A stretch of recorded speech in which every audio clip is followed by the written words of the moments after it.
Hello everyone, welcome to the second episode of this podcast.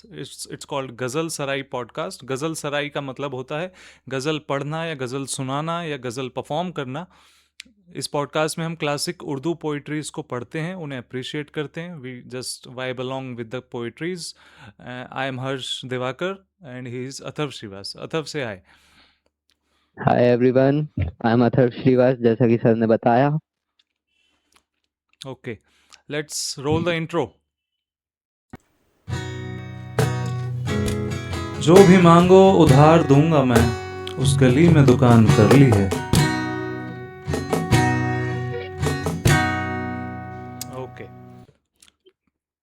Okay, तो मुझे इधर उधर से दो दो शेर हैं जो मैं पढ़ना चाहूँगा. फर्स्ट शेर, इट्स बाय अभिषेक शुक्ला. एक शायर हैं अभिषेक शुक्ला, इनको मैंने लाइव भी देखा है एक्चुअली जश्न रेख्ता में. एक शेर मुझे याद आता है कि हर्फ लफ्ज़ों की तरफ, लफ्ज़ मानी की तरफ, लौट आए सभी किरदार कहानी की तरफ. तो we are pretty back to this podcast second episode. तो हर्फ लफ्ज़ों की तरफ, हर्फ मीन्स लेटर, लफ्ज़ मतलब वर्ड. हर्फ लफ्ज़ों की तरफ, लफ्ज़ मानी की तरफ, लौट आए सभी किरदार कहानी की तरफ. एक और शेर जो मैं पढ़ना चाहूँगा यहाँ पे, कि मैंने आप लोगों से कहा था कि आप लोग हमें ईमेल लिख सकते हैं अगर आपकी कोई पसंदीदा पोइट्री है जो आप चाहते हो कि हम पढ़ें, अप्रिशिएट करें, या फिर आपकी खुद की कोई पोइट्रीज जो आप चाहते हो कि हम यहाँ पे पढ़ें. तो इसी थॉट को मद्देनज़र रखते हुए, मैंने आवाज़ तुम्हें दी है बड़े नाज के साथ, तुम भी आवाज़ मिला दो मेरी आवाज़ के साथ. तो this is an open invitation to, if you write poetries आप भेज सकते हो हमें, हम पढ़ सकते. Okay, let's get to the main recitation. तो पहली जो पोइट्री है, it's not a ghazal actually, it's a nazm. Urdu poetry के दो पॉपुलर फॉर्मेट्स होते हैं, गज़ल होता है, एक नज़्म होती है. तो पहली पोइट्री एक नज़्म है. नज़्म में राइम, रिदम, मीटर, इन सब के बाउंडेशंस उतने नहीं होते जितने गज़ल में होते हैं. पहली पोइट्री इट्स नज़्म बाय फैज़ अहमद फैज़. तो बहुत छोटी सी नज़्म है और उर्दू पोइट्री के बेसिक्स हैं ये नज़्म आपको ज़रूर पता होना चाहिए. इसका उन्वान है, इसका टाइटल है कुछ इश्क किया कुछ काम किया. It's about work life balance. तो शुरू करते हैं. वो लोग बहुत खुशकिस्मत थे जो इश्क को काम समझते थे या काम से आशिकी रखते थे. हम जीते जी मसरूफ़ रहे, कुछ इश्क किया कुछ काम किया. काम इश्क के आड़े आता रहा और इश्क से काम उलझता रहा. फिर आखिर तंग आकर हमने दोनों को ही अधूरा छोड़ दिया. तो it's about work life balance. वो लोग बहुत खुशकिस्मत थे जो इश्क को काम समझते थे या काम से आशिकी रखते थे. मतलब शायर कहना चाह रहे हैं कि आपको दोनों ही करना चाहिए. अगर एक कर रहे हो या दूसरा नहीं कर रहे हो तो there is some misbalance in your life. तो वो शायर ने खुद का एक्सपीरियंस भी बताया है. हम जीते जी मसरूफ़ रहे, कुछ इश्क किया कुछ काम किया, दोनों ही ढंग से नहीं कर पाए. कुछ इश्क किया कुछ काम किया और दोनों आपस में उलझते रहे. काम इश्क के आड़े आता रहा और इश्क से काम उलझता रहा. फिर आखिर तंग आकर हमने दोनों को ही अधूरा छोड़ दिया. I think this poetry. What do you think Athar? First I would like to know your opinion. यहाँ पे मुझे लगता है कि शायर एक अपना रिग्रेट बताना चाहते हैं कि हम्म. हम जीते जी मसरूफ रहे, कुछ इश्क किया कुछ काम किया। मतलब काम भी इश्क के आड़े आता रहा और इश्क से काम उलझता रहा, कुछ भी बैलेंस नहीं हो पाया। बैलेंस फिर नहीं हो तंग पाया. आकर हमने दोनों को अधूरा छोड़ बिल्कुल. दिया। Out of frustration, out of एक जो नाकामी, जो शायर नाकामयाबी जो शायर ने एक्सपीरियंस की. तो आई थिंक अगर मैं अपने हाँ अंदाज में इस पोइट्री को थोड़ा सा इंटरप्रेट करना चाहूँ, तो जैसे आप अपनी जॉब कर रहे हो, एवरीबडी हैज़ अ जॉब और बिजनेस और whatever the thing you do, हाँ basically the thing you do for money. तो अगर आपकी जॉब है, आपका बिजनेस है, वॉट एवर, जो आप दिन भर जो आप काम करते हो, रोज़ आप काम पे जाते हो, जॉब पे जाते हो, बिजनेस में जाते हो. तो और उसके अलावा एक चीज़ ऐसी है जो आपको पसंद है. यहाँ पे इश्क से आई थिंक इश्क का मतलब ये है कि आई थिंक इश्क से यहाँ पे मतलब है कि जिस चीज़ में हमें सुकून मिलता है, जो हमारा पैशन कह सकते हैं, हॉबी कह सकते हैं. किसी को पेंटिंग करना पसंद है, किसी को गिटार बजाना पसंद है, किसी को ट्रैवल करना पसंद है. तो लेकिन हर टाइम हम वो नहीं कर सकते. हमें काम पे भी जाना होता है। तो I think there must be a proper balance. Like अगर किसी को पेंटिंग करना पसंद है तो इश्क को काम समझते थे या काम से आशिकी रखते थे? इश्क को काम मतलब if you can make money out of your paintings तो दोनों हो जाएंगे, इश्क भी हो जाएगा, आपकी पेंटिंग भी हो जाएगी, और आपका काम है उसी को आप अपना प्रोफेशन बना दोगे। तो आई थिंक शायर ये कह रहे हैं कि सही मायने में समझदार और कूल वो आदमी है जो अपने हॉबी या पैशन को ही अपना प्रोफेशन बना दे।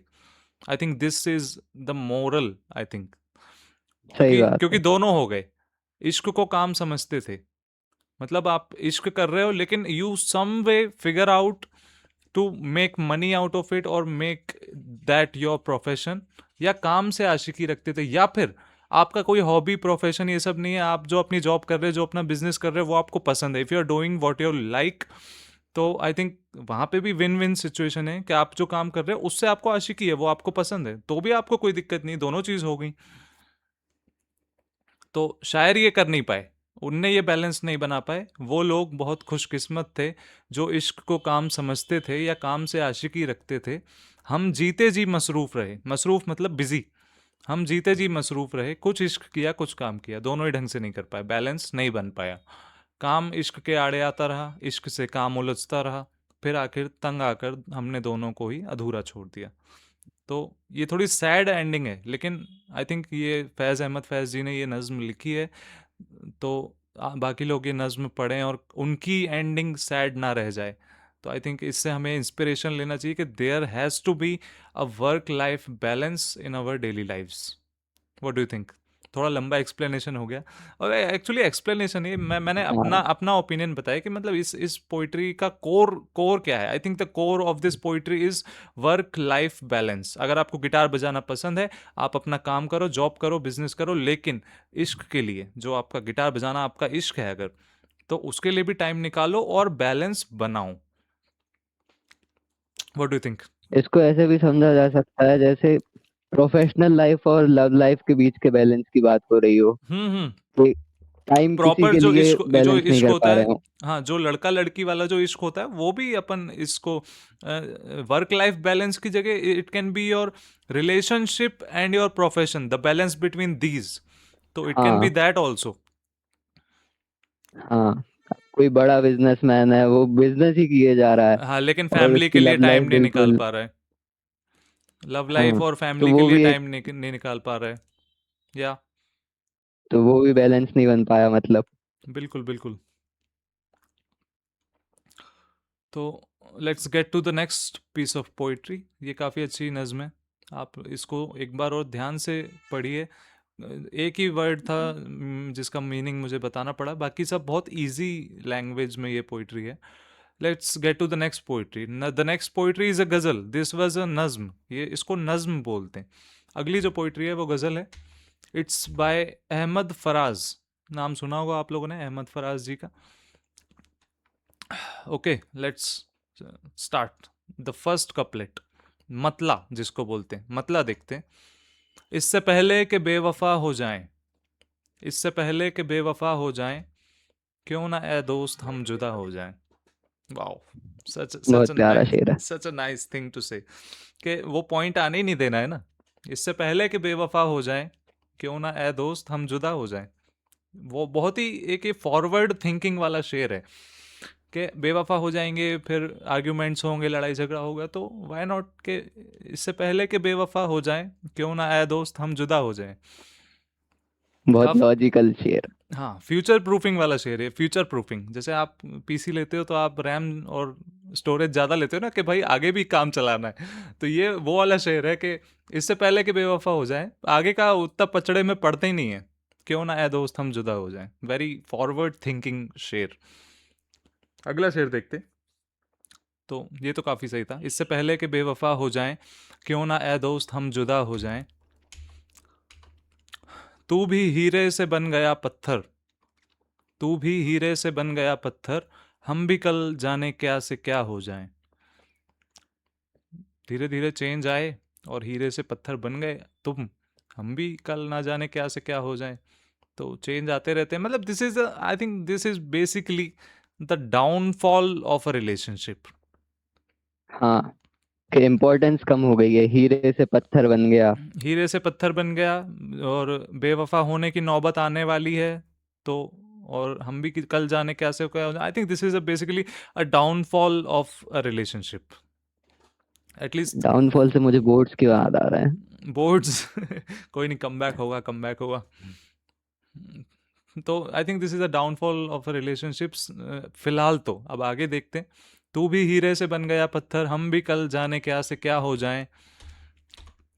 हम अगर मंजिलें न बन पाए, हम अगर मंजिलें न बन पाए, मंजिलों तक का रास्ता हो जाए। अच्छा, वो कहानी अब वहीं तक थी, डाउनफॉल ऑफ अ रिलेशनशिप। ये नया टॉपिक आ गया है। गज़ल की यही खूबसूरती है कि आप बांध के भी रख सकते हो, एक ही थॉट को आप पकड़ के चल सकते हो, या फिर अगले शेर में दूसरा थॉट आ सकता है।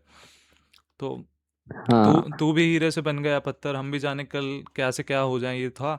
अब यहाँ पे चेंज ऑफ थॉट है। हम अगर मंजिलें ना बन पाए, हम अगर मंजिलें ना बन पाए, मंजिलों तक का रास्ता हो जाए। It's about being a coach, being a mentor. वो कहते हैं ना कि if you sometimes you can't be a good player but you can be a good coach. तो कुछ नहीं से कुछ अच्छा। कुछ नहीं से कुछ अच्छा, दूसरों को हेल्प करो। तो हम अगर मंजिलें ना बन पाए, मंजिलों तक का रास्ता हो जाए, दूसरों को गाइड करेंगे। Let's get to the next couplet. देर से सोच में हैं परवाने, देर से सोच में हैं परवाने, राख हो जाएं या हवा हो जाएं। अब परवाने मैं बता दूं कि शमा और परवाना, ये सुना होगा आपने, ये वर्ड सुने होंगे और काफ़ी ताल्लुक है इनका एक दूसरे से। शमा होती है कैंडल, कैंडल की जो फ्लेम होती है उसको शमा बोलते हैं बेसिकली। कैंडल को ही शमा बोलते हैं यहाँ पर। परवाना, परवाना एक अलग टाइप का इंसेक्ट होता है जो उस फ्लेम की तरफ खिंचा चला आता है और इतना उसमें घुस जाता है कि इट डाइज, वो अपनी जान दे देता है फ्लेम को चेज करते करते। तो पर देर से सोच में है परवाने, राख हो जाएं या हवा हो जाएं, मतलब जल जाएं फ्लेम में, या हवा हो जाएं मतलब कहीं और चले जाएं। तो बेसिकली कहीं और तो जाते नहीं है, अगर शमा जल रही है तो वहाँ आपको मिल ही जाएंगे वो इंसेक्ट्स। तो देर से सोच में है परवाने, राख हो जाएं या हवा हो जाएं। अब के घर तू मिले तो हम तुझसे, अब के घर तू मिले तो हम तुझसे, ऐसे लिपटें तेरी कबा हो जाएं। अब कबा मैं बता दूं क्या होता है। एक टाइप का पहनावा होता है, एक टाइप की ड्रेस होती है, गाउन टाइप का होता है जिसको मेन मेन ड्रेस के ऊपर पहना जाता है। तो इट्स पीस ऑफ क्लोथिंग। अब के घर तू मिले तो हम तुझसे, ऐसे लिपटें तेरी कबा हो जाएं। क्रेजी। बंदगी हमने छोड़ दी है फराज। अब यहाँ फराज का नाम आ गया, so this is the last couplet. बंदगी हमने छोड़ दी है फराज, क्या करें लोग जब खुदा हो जाएं। ये तो तुझे बहुत पसंद है ये शेर ना। पॉइंट है। पॉइंट है। हाँ। बंदगी का मतलब होता है किसी की गुलामी करना, किसी की जी हुजूरी करना। तो बंदगी हमने छोड़ दी है फराज, क्या करें लोग जब खुदा हो जाएं। मतलब लोगों में ईगो आ गया है, लोग ज़्यादा अपने आप को ज़्यादा बड़ा समझने लगे, तो हमने भी उनकी बात मानना छोड़ दी। बंदगी हमने ये छोड़ दी बहुत है। रिलेटेबल शेर है। बहुत रिलेटेबल शेर है। अच्छा। कैसे रिलेटेबल, कैसे? Would you like to explain please? मतलब जब अपन जिन लोगों के साथ होते हैं अपनी वर्क प्लेस पर, या फिर अपन जिनके साथ दिन भर टाइम स्पेंड कर रहे हैं, वो अपने आप में एक ईगो ले बैठे हैं हम्म। कि हाँ हम कुछ और ही हैं। तो उनसे दूर होना ज्यादा बेहतर है। सही बात है। जब ज़्यादा स्मार्ट बने, इंदौरी लैंग्वेज में कहते हैं ज़्यादा तेज चलता है जब कोई, तो इसलिए छोड़ दी तेज बंदगी। नहीं चलने देना। हाँ, तेज नहीं चलने देना। बंदगी हमने छोड़ दी है फराज, क्या करें लोग जब खुदा हुए। मैं 2.5-3 साल इंदौर में रहा, तो मुझे थोड़ा उधर का टच आ गया मेरे पास, मेरी ज़बान में टच आ गया डिजाइन थोड़ा। डल गई है। डिजाइन डिजाइन डल गई मेरी ज़बान में। ठीक है, let's get to the next ghazal. Next ghazal is from Jaun Elia, सबके फेवरेट, द सेंसेशन। इंस्टाग्राम पे जॉन एलिया के अलावा और कोई शायर दिखते ही नहीं है आजकल। जॉन एलिया, जॉन एलिया। जो जॉन एलिया की पोइट्रीज नई भी हैं उनको भी जॉन एलिया के नाम से छापा जा रहा है, रील बनाई जा रही है। हाँ। इतना इतना गुस्सा आता है मुझे क्योंकि मैंने एक्चुअल पोइट्री पढ़ी है जॉन एलिया की, और कुछ भी रैंडम रॉ थॉट किसी का जॉन एलिया का बैकग्राउंड डाल देंगे और उसमें लिख देंगे जॉन एलिया वाला पेज पे डली है वो पोइट्री। तो ऐसे ही होता है, मीडियोक्रिटी हर चीज़ में आई जाती है धीरे धीरे, हर हर फील्ड में, हर स्पेस में मीडियोक्रिटी आ जाती है। इस पॉडकास्ट में मैं नहीं आने दूंगा लेकिन। सो द नेक्स्ट दिस गजल इज फ्रॉम जॉन एलिया। देखते मतलब देखते। किससे इजहारे मुद्दा कीजे, किससे इजहारे मुद्दा कीजे, आप मिलते नहीं हैं क्या कीजिए। ये शेर जो मतला है, ये मैंने आपको फर्स्ट एपिसोड में भी सुनाया था। मैंने कहा था कि पहले कोई कम्युनिटी नहीं थी, अब फाइनली ये पॉडकास्ट हो गया है, तो फाइनली इट इज़ पॉसिबल। तो अब मैं there will be this podcast and episodes and poetries and all the philosophy and all that. तो आज हम इसके इसी गज़ल के और शेर भी देखेंगे। किससे इजहारे मुद्दा कीजिए, आप मिलते नहीं हैं क्या कीजिए। इजहार मतलब एक्सप्रेस करना, मुद्दा मतलब टॉपिक, मतलब हमारे दिल का जो हाल है, जो हमारा वाकया है, जो हमारा जिंदगी का हमारा, वो किससे बोले। किससे इजहार मुद्दा कीजिए, आप मिलते नहीं हैं क्या कीजिए। हो ना पाया। इससे अक्षय कुमार का वो डायलॉग याद आता, कौन सा? कि जैसे हम चाहिए वो हमें नहीं चाहिए, और जो हमें चाहिए वो हमें, मतलब कुछ तो था वो। याद नहीं आ रहा ये वो। कुछ ठीक है, ठीक है, let's leave it, no problem. एक बार पिछला शेर पढ़ लूँ मैं। किससे इजहार मुद्दा कीजिए, आप मिलते नहीं हैं क्या कीजिए। हो ना पाया ये फैसला अब तक, आप कीजिए तो क्या किया कीजिए। काफ़ी एग्जिस्टेंशियल बात है ये, कि करना क्या है लाइफ में, what to do, to be और नॉट टू बी, करना क्या है एक्चुअली। हो ना पाया ये फैसला अब तक, आप कीजिए तो क्या किया कीजिए। तो काफ़ी एब्स्ट्रैक्ट शेर। आप थे जिसके चारागर वो जवां, सख्त बीमार है दुआ कीजिए। चारागर मतलब हीलर, मेंटर, डॉक्टर, हेल्पर, जो आपको हेल्प करे, जो आपको हील करे। स्पिरिचुअल मास्टर भी कह सकते हो, डॉक्टर भी कह सकते हो। चारागर के बहुत सारी मीनिंग है, लेकिन एक ब्रॉड मीनिंग वही है कि जो आपको हेल्प करे, जो आपको मेंटर करे। आप थे जिसके चारागर वो जवां, सख्त बीमार है दुआ कीजिए। मतलब कह रहे हैं कि आप जिसका ध्यान रखते थे, उसकी स्टेट, उसकी कंडीशन अच्छी नहीं है। एक ही फन तो हमने सीखा है, this is one of my favourite couplets of Jaun Elia. एक ही फन तो हमने सीखा है, फन मतलब move, you know you got some moves, like dance moves. तो फन, फन means basically a way of entertaining, entertainment, या मूव्स, वही मूव्स। एक ही फन तो हमने सीखा है, मतलब एक ही चीज़ तो आती है हमें। एक ही फन तो हमने सीखा है, जिससे मिलिए उसे खफा कीजिए। तो लोग इसे ईगो भी कहते हैं। ईगो, ईगो भी कह सकते हैं, बट इट्स अ, बाकी इट्स अ पर्सनैलिटी ट्रेट के। एक हाँ, पॉइंट, लोगों से अच्छे ताल्लुकात रखो, धीरे धीरे धीरे धीरे करके बस वो हो जाता है कि यार बस वो बहुत हो गया इसका, फिर। तो it's a destructive personality trait. अगर आप ऐसे हो तो यू डेफिनेटली नीड थेरेपी। एक ही फन तो हमने सीखा है, जिससे मिलिए उसे खफा कीजिए। अगला शेर पढ़ते हैं। जिंदगी का अजब मामला है, मतलब जिंदगी का अजब दस्तूर है, या एक रिवाज है।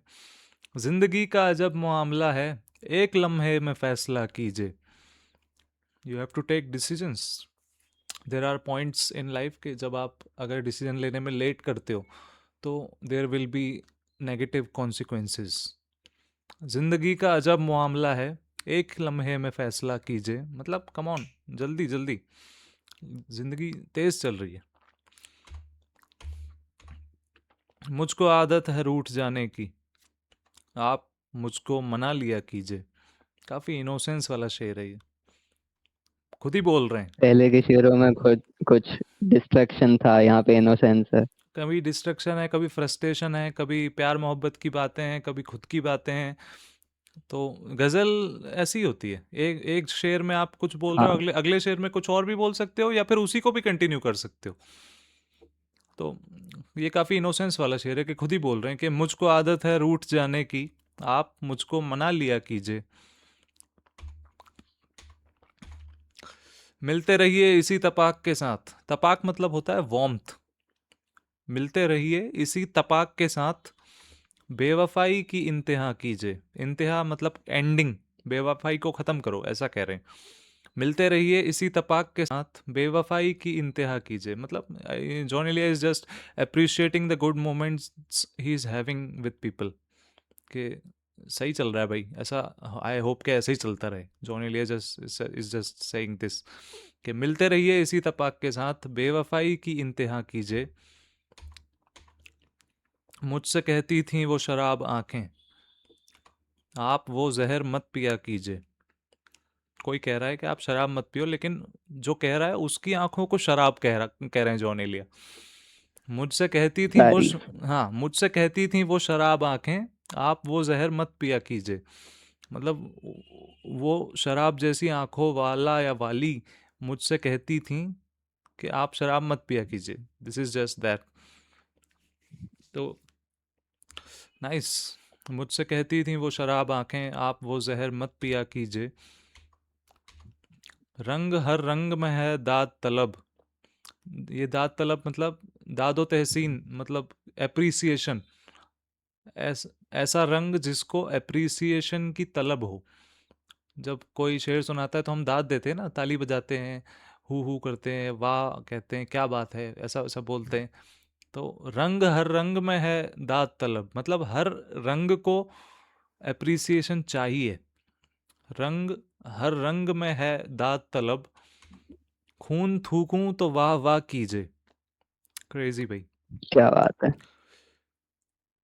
मतलब खून थूकने की बात कर रहे हैं जॉनी लियन ने। और ये सिर्फ यही नहीं, कम से कम 5-6 जगह तो मैंने देख रखी हैं उनकी गज़लों में, उनकी गज़लों में, नज़्मों में खून थूकने की काफ़ी हाँ बातें करते हैं वो। और पता है, एक्चुअली ट्रिविया बताता हूँ मैं, कि एक्चुअली उनको ट्यूबरक्लोसिस था। हाँ। ट्यूबरक्लोसिस में होता क्या है, जब आप खांसते हो तो थूक आ जाता है आपकी खांसी में। तो this is from personal experience. रंग हर रंग में है दाद तलब, खून थूकूं तो वाह वाह कीजे। अगला शेर देखते हैं। अगला, द नेक्स्ट गजल is from Mir Taqi Mir, one of the greatest poets. दो जनों का ही नाम चलता है टॉप पे, अगर मतलब सारे शायर जितने भी उर्दू पोइट्री को लिखने वाले जो शायर जो हैं वो खुद बोलेंगे कि भाई इन दोनों का कोई मुकाबला नहीं है। एक है मिर्ज़ा गालिब, सुना होगा आपने, और मीर तकी मीर। मीर तकी मीर एक्चुअली मिर्ज़ा गालिब के भी पहले के टाइम के थे। गालिब ने अपनी शायरी में मीर मीर की तारीफ भी की है कई बार। ऐसा कहा है, गालिब ने कहा था कि रेखते कि तुम ही उस्ताद नहीं हो गालिब, कहते हैं अगले ज़माने में कोई मीर भी था। रेखता मतलब ज़बान, Hindi plus Urdu is called Rekhta. Hindi और उर्दू का मिक्सचर जो ज़बान होती है उसको बोलते हैं रेखता। रेखते कि तुम ही उस्ताद नहीं हो गालिब, कहते हैं अगले ज़माने में कोई मीर भी था। तो मीर तकी मीर की आज हम एक गज़ल देख रहे हैं। तो let's get to the first couplet. देख तो दिल के जहाँ से उठता है, देख तो दिल के जहाँ से उठता है, ये धुआं सा कहाँ से उठता है। तो there is some problem in the system, troubleshoot करो, देखो कि क्या व्हाट इज रॉन्ग। देख तो दिल के जहाँ से उठता है, दिल से धुआं उठ रहा है भाई। एक तो ना दिल को इतना रोमांटिसाइज कर दिया है ना। दिल दिल का काम था खून पंप करना, है ना। नहीं, लेकिन दिल को ऐसा वो मतलब शायरी में, गानों में, बॉलीवुड में, और ऐसा नहीं कि हिंदी और उर्दू में, इंग्लिश में भी my heart goes like this और my heart skips a beat. मतलब हार्ट का काम है खून पंप करना भाई, मतलब एटलीस्ट था, अब तो चेंज हो गया। और सिर्फ दिल से ही ऑब्सेशन है। और दो तीन चीज़ों से, दिल हार्ट से, भी लाइक आंखों, मैंने हाँ। कब किया। हाँ, हार्ट भी लाइक कि मैं तो खून पंप कर रहा था। तो दिल ऐसा दिल वैसा, और मतलब गानों में भी कि दिल तो पागल है, दिल दीवाना है, या फिर दिल तो बच्चा है जी, दिल ने ये कहा है दिल से, मतलब हर कहीं दिल है। जबकि उसका दिल एक ऑर्गन है जिसका काम है खून पंप करना, मतलब और बाकी ऑर्गन्स का कुछ नहीं है भाई। है kid lungs, lungs what about lungs हैं? सही बात है। कहते मेरा मेरा दिल तुम्हारे नाम से ही धड़कता है। ऐसा कभी कोई कहता है कि मेरे लंग्स तुम्हारे नाम की ऑक्सीजन लेती हैं, मेरे लंग्स तुम्हारे नाम पॉइंट की, है, जस्टिस तुम्हारे मिलनी नाम। चाहिए। हाँ, मेरा दिल तुम्हारे नाम से धड़कता है, ऐसा क्या है कि मेरे लंग्स तुम्हारे नाम की ही ऑक्सीजन लेते हैं, या मेरी किडनी तुम्हारे नाम का ही पानी फिल्टर करती है, या मेरी intestine well, never never mind, never mind. दूसरे पॉडकास्ट पे। हाँ, तो गाइज अगर आप पोइट्री लिखते हो, बाकी ऑर्गन्स पे कोई पोइट्री लिखो और हमको भेजो, हमें आप पढ़ेंगे। We need some more poetries on lungs, liver, kidney, आँख। आँख नहीं, आँखों का भी बहुत हो गया, आँखों का भी बहुत हो गया, आँख हो गया, दिल हो गया, और होंठ भी बहुत हो गए, बाल बहुत हो गए। तो there has to be some other organs in the poetries. Lungs के मजा बारे में आएगा। हाथों के बारे में, एल्बो एल्बो के बारे में लिखो ना पोइट्री, एल्बो। क्या बात है,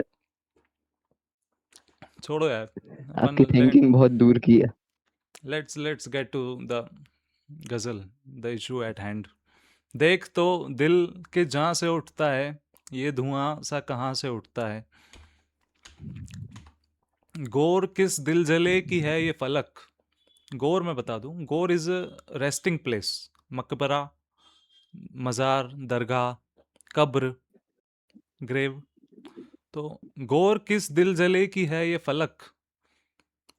फलक मतलब स्काई। अब मीर को जो स्काई है वो ऐसा लग रहा है कि किसी दिल जले की कब्र है। गौर किस दिल जले की है ये फलक, शोला एक सुबह यहाँ से उठता है। मतलब सनराइज होता है ना, रोज सनराइज होता है। तो मीर कह रहे हैं कि ये जो स्काई है, ये जो हॉराइजन है, ये किसी दिल जले की कब्र है, शोला यहाँ से उठता है रोज एक। हम सनराइज इमेजिनेशन लेवल देख रहे हो।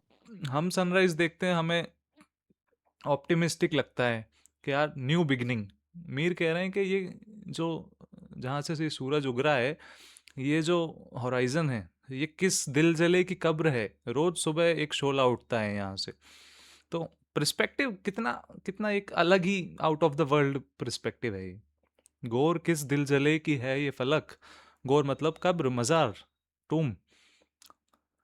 गौर किस दिल जले की है ये फलक, शोला एक सुबह यहाँ से उठता है। अगला शेर देखते हैं। बैठने कौन दे है फिर उसको, बैठने कौन दे है फिर उसको, जो तेरे आस्था से उठता है। आस्था मतलब अबोर्ड, घर कह सकते हैं, लेकिन घर का थोड़ा थोड़ा बड़ा घर, मैंसन। और आस्था का मतलब ये भी होता है कि किसी ऋषि मुनि का, किसी फकीर का आश्रम। तो इट्स अ लिविंग प्लेस, लेकिन जहाँ रहते हो, लेकिन थोड़ा बड़ा, ग्रैंड। मतलब it's not a hotel room, it's a resort, थोड़ा बड़ा, एबोर्ड। हम्म। तो बैठने कौन दे है फिर उसको, जो तेरे आस्था से उठता है, मतलब जो तेरी महफिल से उठता है। बैठने कौन दे है फिर उसको, जो तेरे आस्था से उठता है। बढ़िया। यूं उठे आह उस गली से हम, यूं उठे आह उस गली से हम, जैसे कोई जहां से उठता है। और ये तो मैं काफ़ी रिलेट करूँगा ये शेर, क्योंकि अबाउट 3 years एगो मैं कहीं और रहता था, फिर वो घर हम वहाँ नहीं रहते, अब हम दूसरे घर में रहते हैं, शिफ्ट हो गए। तो जब एक जगह से दूसरी जगह आप अपना साजो सामान उठा के कहीं और रहने के लिए जाते हो, तो वो हैबिट पड़ने में बहुत टाइम लग जाता है यार। मतलब फाइनली 3 साल बाद, 3 या 4 साल हो गए आई थिंक, 3-4 साल बाद अब जाके मुझे ऐसा लगता है कि हाँ ठीक है, दिस इज़ माई होम। नहीं तो ऐसे ही लगता था कि यार ये कहाँ आ गए हैं, वहाँ वो घर था, वापस चलो वापस उधर। तो किसी गली से उठ के आना और दूसरी जगह रहना, पता नहीं लोग ऐसे दुनिया में अलग अलग जगह कैसे रह लेते हैं। तो मेरे लिए तो बहुत मुश्किल था। यूं उठे आह उस गली से हम, जैसे कोई जहां से उठता है। तो इट वाज लाइक दिस, कि यूं उठे आह उस गली से हम, जैसे कोई जहां से उठता है, कि अब फिर से शुरू करना पड़ेगा यहाँ पे, इस नए घर को प्रॉपर उस सांचे में ढालने के लिए, कि उसके इस नई लोकेशन के साथ कंफर्टेबल होने में टाइम लगता है। तो जब भी ये शेर आता है, when I come across this couplet, तो मैं वही सोचता हूँ कि शिफ्ट हुए थे तो ऐसा हुआ था। अब अगर कभी यहाँ से भी इस घर से भी दूसरे घर पे जाना होगा तो फिर वही हो जाएगा। यहाँ की आदत पड़ी, अब फिर अगर कहीं और जाएंगे तो फिर वही हो जाएगा। यूं टाइम उठे, लगता है बस। टाइम लगता है, इट टेक्स टाइम। और मतलब मेरी मेरी बेसिक एनोलॉजी है कि कम से कम 1 साल तो लगता ही लगता है भाई। हाँ, जब आप किसी नई लोकेशन पे सारे वेदर्स ना देख लो, सारे सीजन्स ना देख लो, तब तक मज़ा नहीं आता है। जैसे आप सालों से कहीं रह रहे हो, आपने दूसरा घर शिफ्ट करा, दूसरे जगह गए, अब वहाँ की गर्मी, वहाँ की बरसात, वहाँ की सर्दी, एटलीस्ट एक एक बार तो देखो, तब जाके आदत पड़ेगी। बाकी तो आई डोंट थिंक कि इतनी जल्दी कोई आदत डाल सकता है। ठीक है। यूं उठे आह उस गली से हम, जैसे कोई जहां से उठता है। अगला शेर देखते हैं। इश्क एक मीर भारी पत्थर है, कब ये तुझ नातवां से उठता है। अब इसमें ये मक्ता आ गया, मीर ने अपने आप का जिक्र कर दिया। इश्क एक मीर भारी पत्थर है, इश्क को भारी पत्थर कह रहे हैं, खुद से कह रहे हैं। कब ये तुझ नातवां से उठता है, तवा मतलब होता है स्ट्रॉन्ग, स्ट्रॉन्ग जिसके पास स्ट्रेंथ है, तो नातवा हो गया वीक। इश्क एक मीर भारी पत्थर है, कब ये तुझ नातवा से उठता है, मतलब ये कब तुझ वीक इंसान से उठता है। अब यहाँ पे ये ये बात मीर अपने आप से भी कह सकते हैं या फिर रीडर से भी कह सकते हैं कि लिख दिया। हमसे भी कह रहे हो सकते हैं मीर ये बात कि कब ये तुझ नातवा से उठता है, मतलब वीक लोग हो तुम, लोग वीक हो, तुमसे नहीं उठेगा। या फिर मीर अपने आप से भी कह सकते हैं। तो इश्क को एक बोझ बताया है इसमें। इश्क को एक बोझ, हाँ बोझ भी वही होता है। आई थिंक बोझ इज इन द सेंस के जो आप, जिसको आप इंजॉय नहीं करते, जो आपको बर्डन, बर्डन जो वर्ड होता है, जो आपको एवरी टाइम इट्स मतलब आप उसका बोझ उठाते उठाते ऊब जाते हो, या फिर वो आपको उठाना नहीं, कोई आपसे ज़बरदस्ती कोई काम करवाए, वो बोझ हो जाता है। यहाँ पे तो मतलब हाँ, इश्क एक मीर भारी पत्थर है, मतलब ये भी कह सकते हैं ना कि भारी पत्थर है, कोई काम मुश्किल है लेकिन बोझ नहीं है। आई थिंक कि बोझ तो नहीं बोला है, मुश्किल बोला है। मतलब डिफिकल्टी लेवल है बस। डिफिकल्टी ज़्यादा है, बर्डन नहीं बोला है। आई थिंक हो सकता है, मे बी, सबका सबके अपने अपने मीनिंग रहते हैं भाई। पोइट्री का आपको कुछ मीनिंग मिला, मुझे कुछ मीनिंग मिल रहा है। तो आई थिंक डिफ़िकल्ट कहा जा रहा है, लेकिन बर्डन नहीं बोल रहे हैं मोहब्बत को, इश्क को। इश्क एक मीर भारी पत्थर है, कब ये तुझ नातवां से उठता है, मतलब कब ये तुझ वीक से उठता है। तो I think this is pretty, मतलब ये अलग ही परसेप्शन है एक, कि सीधा सीधा डायरेक्ट बोल रहे हैं कि इश्क जो है भाई, प्यार मोहब्बत जो है वो बहुत हैवी चीज़ है, बहुत डिफ़िकल्ट चीज़ है। हाँ, तो तुमसे ना हो पाएगा। खुद, या तो खुद से कह रहे हैं मीर, या फिर अपन से कह रहे हैं reader, we are the reader right now. हाँ, तो मैंने मैंने सोचा है कि हर एपिसोड में, अब से हर एपिसोड में एक म्यूजिक रिकमेंड करेंगे। We will recommend a piece of music, it can be a ghazal, it can be a song और नज्म, वट एवर। ऐसी चीज़ जो आप यूट्यूब पे, स्पॉटिफाई पे, एप्पल म्यूज़िक पे, कोई भी स्ट्रीमिंग प्लेटफॉर्म पे सुन सको, related to Urdu poetry, philosophy और गज़ल एंड ऑल। तो इस एपिसोड के लिए हमारी रिकमेंडेशन है तुझको दरिया दिली की कसम। It's a ghazal sung by Jagjit Singh ji and Chitra Singh ji, the wife of Jagjit Singh ji. Jagjit Singh की जो वाइफ थी वो थी चित्रा सिंह, दोनों ने संग में गाया है ये आपको स्पॉटिफाई पे भी मिल जाएगा, ये आपको यूट्यूब पे भी मिल जाएगा, दूसरे प्लेटफॉर्म्स पे भी मिल जाएगा। तो ये आप ज़रूर सुनिए। लास्ट में Athar, do you want to, कुछ आप अपनी शायरी सुनाना चाहोगे क्या? दो शेर पेश करना चाहूंगा मैं। जी बिल्कुल, इरशाद, अर्ज किया है। इरशाद, इरशाद। हर रोज मर कर भी जिंदा रहे हम, क्या बात है, बेवफाई से डर कर भी जिंदा रहे हम। क्या बात है, हर बढ़िया। रोज मर कर भी जिंदा रहे हम, बेवफाई से डर कर भी जिंदा रहे हम। हमसे बिछड़ कर भी खुश रहे तुम, तुमसे बिछड़ कर भी जिंदा रहे हम। क्या बात है, क्या बात है भाई, काफ़ी tragic, I like it, nice. अगर आपकी भी ऐसी कोई पोइट्रीज़ हैं जो आप लिखते हो, अगर आप पोइट्री लिखते हो, कोई आपकी पोइट्रीज़ आप चाहते हो कि हम लोग पढ़ें, तो please send it to the email. Description में आपको ईमेल मिल जाएगा, और चैनल चैनल के डिस्क्रिप्शन में भी मिल जाएगा। तो आप लोग भेज सकते हो आपकी ओरिजिनल पोइट्रीज़ जो हों, वो आप भेज सकते हो। हम इस पॉडकास्ट में कोशिश करेंगे, if they are good we will think about it. अगर वो अच्छी होंगी तो हम यहाँ पे पढ़ेंगे, या फिर आप चाहते हो कि आपकी कोई ऐसी पोइट्री जो दूसरे किसी शायर द्वारा लिखी हुई, वो आप चाहते हो कि हमें आप पढ़ें और अप्रिशिएट करें, तो वो भी आप हमें ईमेल से भेज सकते हो। Okay, thank you for watching this episode. This was episode 2 of Ghazal Sarai podcast. We will meet you in the next episode. Okay, bye.